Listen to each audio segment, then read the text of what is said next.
Hi friends, welcome to Anand cricket predictions. Friends, first time channel చూస్తే వీడియోకి చిన్న like చేసి సబ్స్క్రైబ్ చేసుకోండి.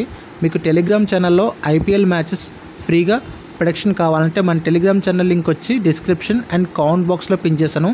టెలిగ్రామ్లో జాయిన్ అయిన వాళ్ళు, ఇంట్రెస్ట్ ఉన్న వాళ్ళు టెలిగ్రామ్ ఛానల్లో జాయిన్ అవ్వండి. ఫ్రెండ్స్, ఐపీఎల్ 2025లో ఈరోజు 15th మ్యాచ్ గురించి మాట్లాడుకుందాం. ఎస్ఆర్హెచ్ వర్సెస్ కేకేఆర్ మధ్య జరుగుతుంది. ఈ మ్యాచ్ ఈడెన్ గార్డెన్స్లో 7:30 PM ఏప్రిల్ 3rd స్టార్ట్ అవుతుంది.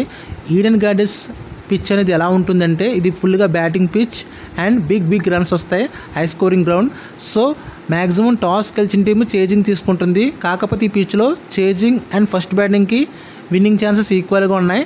అండ్ వీళ్ళిద్దరి మధ్య last 10 matches head to head records వస్తే కనుక ఎస్ఆర్హెచ్ ఓన్లీ 4 మ్యాచెస్ మాత్రం విన్ అయింది, కేకేఆర్ 6 మ్యాచెస్ విన్ అయింది. ఎందుకంటే ఎస్ఆర్హెచ్ టీం అనేది లాస్ట్ ఇయర్ కన్నా అంతకుముందు ఇయర్ చూసుకుంటే కొంచెం పెద్దగా పెర్ఫామ్ చేయలేదు. అందుకే ప్రీవియస్ రికార్డ్స్లో కేకేఆర్ స్ట్రాంగ్ ఉంది. కాకపోతే ఎస్ఆర్హెచ్ అనేది లాస్ట్ ఇయర్ చూసుకుంటే చాలా స్ట్రాంగ్గా తయారైంది టీము. అండ్ ప్రజెంట్ ఈ టీం కూడా స్ట్రాంగ్ ఉంది, కాకపోతే వాళ్ళు విన్స్ అవ్వట్లేదు అంతే.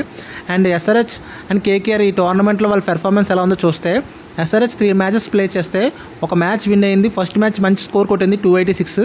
కాకపోతే మిగతా 2 మ్యాచెస్తో బద్దకించిందో ఏంటో మరి మొత్తం మీద పెర్ఫామ్ చేయలేదు. అండ్ కేకేఆర్ చూస్తే కనుక సేమ్ పొజిషన్, కేకేఆర్ కూడా 3 మ్యాచెస్లో ఒక మ్యాచ్ విన్ అయింది, 2 మ్యాచ్ లాస్ అయింది. సో వీళ్ళిద్దరికి ఈ మ్యాచ్ చాలా అంటే చాలా important. And batting and bowling compare చేసుకున్న రెండు టీముల్లో ఎస్ఆర్హెచ్ బ్యాటింగ్ లైనప్ చాలా స్ట్రాంగ్ ఉంది, బౌలింగ్ లైనప్ పెద్దగా పెర్ఫామ్ చేయట్లేదు. వాళ్ళ బౌలింగ్ లైన్ బాగున్నప్పటికీ. అండ్ కేకేఆర్ బౌలింగ్ లైన్ బాగుంది ఫ్రెండ్స్. కేకేఆర్లో బౌలర్స్ పెర్ఫార్మెన్స్ చూసుకుంటే కనుక పర్వాలేదుగా, బ్యాట్స్మెన్స్ ఫెయిల్ అవుతున్నారు. So batting and bowling compare చేసుకుంటే నా అనాలిసిస్ వరకు ఈ మ్యాచ్కి ఎస్ఆర్హెచ్కి విన్ అయ్యే ఛాన్స్ ఉంది. ఇది ఫైనల్ విన్నర్ కాదు ఫ్రెండ్స్. టెలిగ్రామ్లో టాస్ వేసిన తర్వాత నేను ఫైనల్ విన్నర్ అనౌన్స్ చేస్తాను, అప్పటివరకు మీరు కన్ఫర్మ్ చేసుకోకండి. అండ్ ఇప్పటివరకు జరిగిన మ్యాచెస్లో నేను లాస్ట్ 3/3 మ్యాచెస్ షార్ట్ మ్యాచెస్ ఇస్తాను. కొత్త వాళ్ళు ఎవరంటే ఒకసారి టెలిగ్రామ్ ఛానల్ చూడండి. అలాగే ఈరోజు కూడా కన్ఫర్మ్ విన్ ఇస్తాను. మీరు చేయాల్సిన వీడియోకి చిన్న లైక్ చేసి సపోర్ట్ చేయడమే.